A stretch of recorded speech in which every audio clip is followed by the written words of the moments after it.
Assalamualaikum warahmatullahi wabarakatuh. Sabahul khair ya ikhwani wa ya akhwati wa syurakai wa asdiqai wa ahibbai wa ahlal jihadi fi sabilillah bi ta'allumil ulum masyaallah. Allahumma tawil umrakum fi sihhati wal afiyah amin Allahumma amin. Jayyid yuqaddimu lana minal majmu'ati as-sabi'ah sanasrahu madatan fi syakli video yata'allaku bi ta'allumi dirasi lil atfal dawil ihtiyajatil khassa wal atfal dawil i'aqati fi dawrati tatwiri wasailil i'lam. Walakin qabla an nasraha hadhil maddah fi dirasatina fi hadzal yaum sanuqaddimu askhasa majmu'atina al-ula Lailatul Badriyah wassaniyah Indah Alfiani wasalisa Nila Anisa warrabi'ah al-akhir Anas seterusnya. Jayyid ikhtisar lil waqti hayya naftah dirasatana fi hadzal yaum bi qiraati ummil kitab suratul Fatihah. Nas'alullah ta'ala ayyang fa'ana bi hadhil qira'ah ala hadhihi niyyah wa ala kulli niyatin shalihah. Al-Fatihah.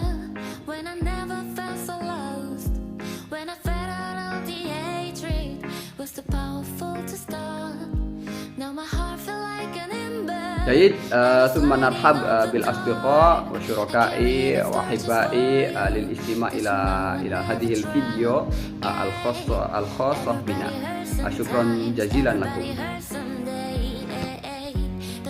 Assalamualaikum warahmatullahi wabarakatuh. Untuk materi yang pertama akan disampaikan oleh saya sendiri, yakni terkait pengertian daripada pembelajaran anak-anak berkebutuhan khusus atau ABK.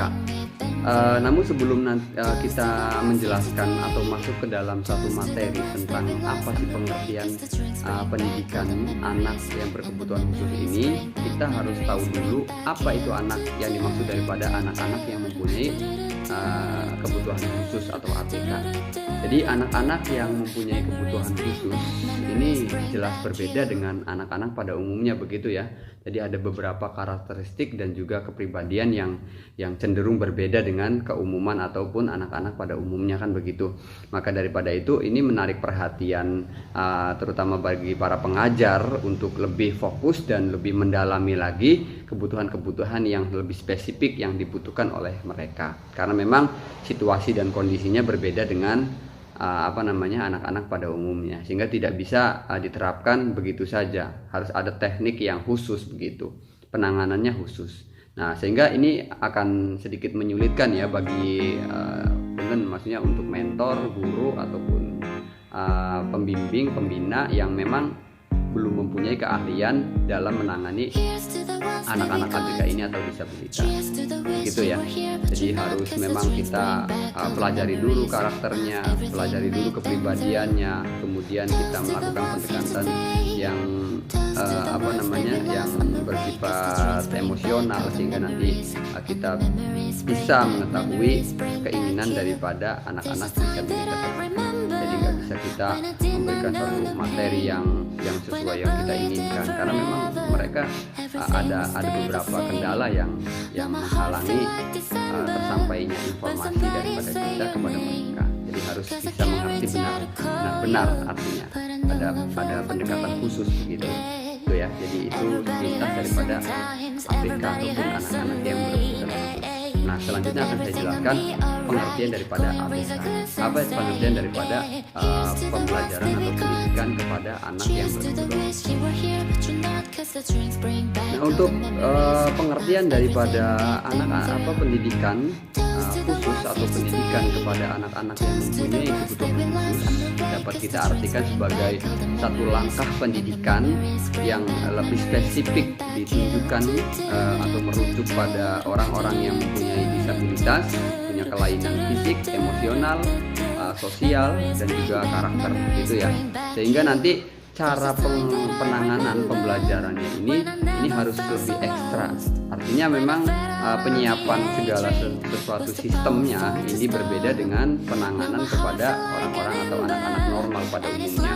Jadi terutama ya terkait media. Jadi pendidikan kepada disabilitas ini harus benar-benar didukung oleh media, karena memang disabilitas ini tidak bisa menangkap hanya dengan suara saja, akan tetapi perlu dengan ada media lain seperti media visual, gambar, video, penayangan ataupun dengan cara bermain dan begitu ya. Pokoknya harus ada sesuatu yang bersifat tidak non abstrak ya, non abstrak. Kalau suara kan abstrak, jadi mungkin kurang bisa dipahami. Maka harus sesuatu yang real, bersifat real, terlihat nampak oleh mereka, sehingga nanti mereka bisa menirukan apa yang kita inginkan. Itu adalah cara pendidikan kepada anak-anak disabilitas ataupun anak-anak yang mempunyai kelainan baik dari bentuk fisik, karakter, sosial, dan juga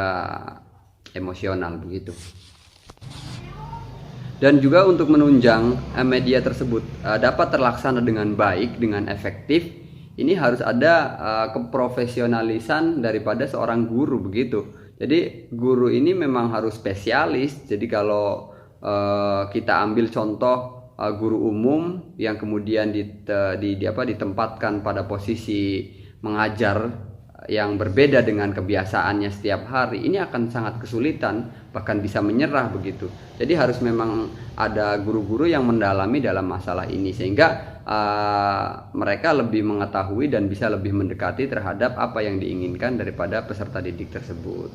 Jadi memang harus ada latihan khusus dan juga briefing ataupun pembelajaran daripada mengatasi anak-anak tersebut. Dan kalau kita lihat media-media yang sudah disediakan, terutama di Indonesia ini, untuk menangani anak-anak yang disabilitas ini sudah sangat baik ya. Cuman kalau saya baca dari salah satu sumber ini, dari berbagai media yang telah disediakan untuk menangani pembelajaran anak-anak disabilitas ini, hasilnya masih kurang maksimal atau kurang optimal begitu. Jadi kayak televisi, penanggalan video, slide, buku teks, buku untuk menggambar dan lain sebagainya. Ini dengan berbagai macam jenis media tersebut masih kurang maksimal hasilnya. Maka diperlukan adanya inovasi baru bagi para pendidik dan juga kreativitas untuk bisa memodifikasi apa-apa yang sudah ada, kita modifikasi lebih kreatif lagi, lebih inovatif lagi, sehingga nanti kedepannya bisa lebih menarik terhadap anak-anak yang mempunyai kelainan tersebut. Karena memang keinginan anak-anak disabilitas ini gimana ya, susah untuk dimengerti begitu. Kadang tuh maksudnya mereka ingin seperti apa, namun kitanya yang kurang interaktif dengan mereka, jadi kurang respon dengan mereka, sehingga kita tidak tahu apa yang mereka inginkan. Dan kita juga kadang mengandalkan ego, kita ingin menginginkan mereka seperti ini. Padahal maksudnya mereka mungkin kurang atau belum siap untuk menghadapi. Cara membuat papan bulan Islam. Oke, pertama bahan-bahannya dulu ya. Bahan-bahannya kertas karton, krayon, pensil warna, spidol, gunting, penggaris, dan lem. Yang pertama, kita siapkan kertas karton putih atau berwarna, kemudian pola atau tulis apa yang kita ingin tulis. Yang kedua, berikan dan hias gambar pola yang sudah terbentuk. Lalu siapkan potongan kertas sebanyak 12 potong guna menuliskan 12 nama bulan Islam. Buat semenarik mungkin.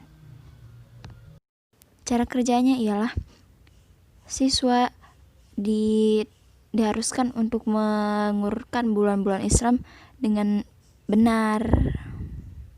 Oke.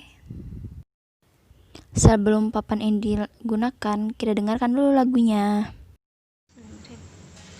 Lagu dapat dijadikan sebagai media pembelajaran. Seperti halnya pada video pembelajaran kali ini, pemateri akan mengambil salah satu lagu sebagai media pembelajaran untuk siswa dan siswi anak berkebutuhan khusus itu sendiri. Contoh lagu yang kami ambil yaitu berjudul Nama-nama 12 bulan Islam yang berbunyi Muharram, Syafar, Rabiul Awal, Rabiul Akhir. Jumadil awal, Jumadil akhir, Rajab, Sya'ban, Ramadan, Syawal, Dzulqa'dah dan Dzulhijjah. Itulah nama 12 bulan Islam. Seperti itu, semoga bermanfaat. The hatred was too powerful to stop. Now my heart felt like an ember, and it's lighting up the dark. I carry this torch just for you, that you know I never drown. Yeah, everybody hurts sometimes, everybody hurts someday. But everything will be alright. Go and raise a glass and say, yeah. Here's to the ones that we got. Cheers to the wish you were here but you're not, cause the dreams bring back all the memories of everything we've been through. Toast to the ones here today, toast to the ones that we lost on the way, cause the drinks bring back all the memories, all the memories bring back, memories bring back you. Maka seolah-olah siswa dihadapkan pada sesuatu yang nyata, sehingga siswa akan mengingat pelajaran tersebut lebih nyata, lebih lama daripada hanya dijelaskan dengan saja.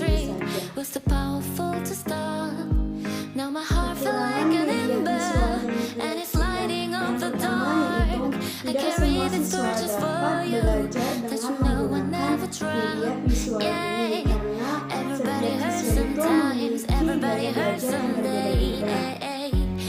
Seperti ada siswa yang lebih senang belajar itu dengan cara dijelaskan oleh guru, dan ada juga siswa yang belajar dengan cara bermain.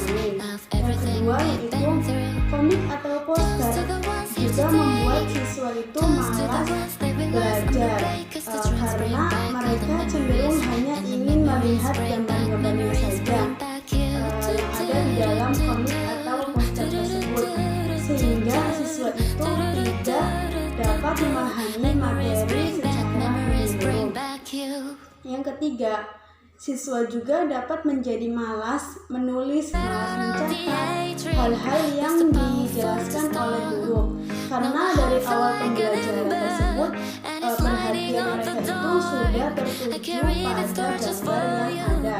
Lanjut, kelebihan dan kekurangan media audio. Kelebihan media audio yang pertama yaitu dapat membuat siswa fokus mendengarkan suara rekaman yang tersedia, sehingga siswa tidak akan sibuk melakukan hal-hal yang lainnya, seperti mengobrol dengan temannya. Yang kedua yaitu penggunaan media audio itu lebih praktis karena mudah dipindahkan dari satu suara ke suara yang lainnya. Yang ketiga yaitu dapat digunakan bersama-sama dengan alat perekam radio, sehingga dapat diulang atau diputar kembali video tersebut. Yang ketiga yaitu dalam pengoperasian rekaman suara itu relatif sangat mudah. Kemudian yang kelima yaitu dengan menggunakan media ini, maka rekaman suara yang ada dapat dijalankan, sehingga antara kelas yang satu dengan kelas lainnya itu dapat belajar dalam kelas yang berbeda dan dalam waktu yang bersamaan. Selanjutnya yaitu kekurangan media audio.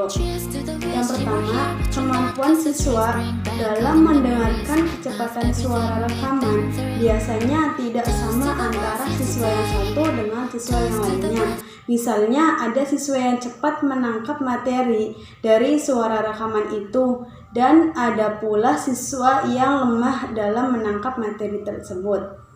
Yang kedua yaitu kecepatan suara rekaman biasanya tidak sama dengan kecepatan guru menjelaskan, sehingga antara guru dengan rekaman suara itu cenderung kejar-kejaran, dan hal itu dapat membuat siswa itu bingung dengan apa yang harus diperhatikan antara penjelasan guru atau rekaman suara. Yang ketiga yaitu suara rekaman biasanya itu tidak akan terdengar jelas oleh siswa yang duduk di belakang, sehingga untuk mengantisipasi hal tersebut itu digunakan dengan pengeras suara atau speaker. Ya, itulah kekurangan dan kelebihan media visual dan kekurangan dan kelebihan media audio. Sekian dari saya. Wassalamualaikum warahmatullahi wabarakatuh. Not 'cause the drinks bring back all the memories of everything